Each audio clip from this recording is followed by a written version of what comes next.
Today I'm going to be reviewing these little rubber grommets that I recently purchased online. Now these are for the four-wheel drive. So I've got a manual transfer case, manual four-wheel drive on my 2006 Dodge Ram 2500. And these little rubber grommets is what goes onto those. Now if you've not used these before, the easiest thing to do is going to be to get them and then put it into some hot water. These are not going to float. And then you're going to leave it in hot water for a bit. Essentially you want to get that rubber nice and pliable for when you put it into the metal part under the truck. So I'm going to leave it in there for probably about half an hour, get it good and pliable, then go under the truck and show you exactly where it goes and get it installed. Now it's probably going to be hard to see, but it's this little bar right up here. Now there's going to be one side that's bigger than the other.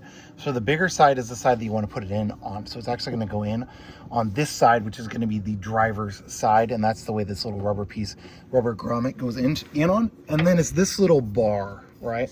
So this little bar is designed to go up right into that thing. So it can go in like that. It may have twisted around. Nope, that's how it was. So that's how it's going to, kind of go into there. Now this one does have a little spot for that little clip. I don't know if you can see that, but I don't know if it's going to go in far enough for that clip on there to go on or not. We will find that out. But let me go ahead and pull that rubber grommet out and see if it'll go in. I left it in the hot water a good bit so you can see how much more pliable that is. So that should go in a lot easier than it would without being in the water. And we are in. So getting it hot definitely helped a good bit. So again, it just kind of sits, probably hard to see, but it just sits in this part and then it goes in on this side here. At least is how it was set up. So actually it might go on the other side. Yeah, so it's going to go in on that fat side.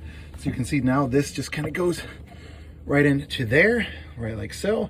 And then it's designed to clip, right? Now you don't have to clip it necessarily. I don't even know if there's going to be enough room on there, but this is what it looked like. So it's got the rubber grommet there, and then it runs down through another rubber grommet right down there. So relatively easy to get replaced and fixed. Heating up in that hot water will save you a ton of hassle and headache though, for sure. Now we were in four-wheel drive, but you can see I can now pull that, put it into four-wheel drive, go up. I'm now in two-wheel drive, and then I can go up into neutral. I believe you have to have it like the brake press or go into 4 low. But you can see I can go back to 2 without any issues at all. So it's just that little rubber grommet that needed to be replaced. This was entirely flopping around and loose, and that fixed it. So relatively easy process to do for sure. Just heating up in that hot water, I cannot emphasize enough, makes it so much better.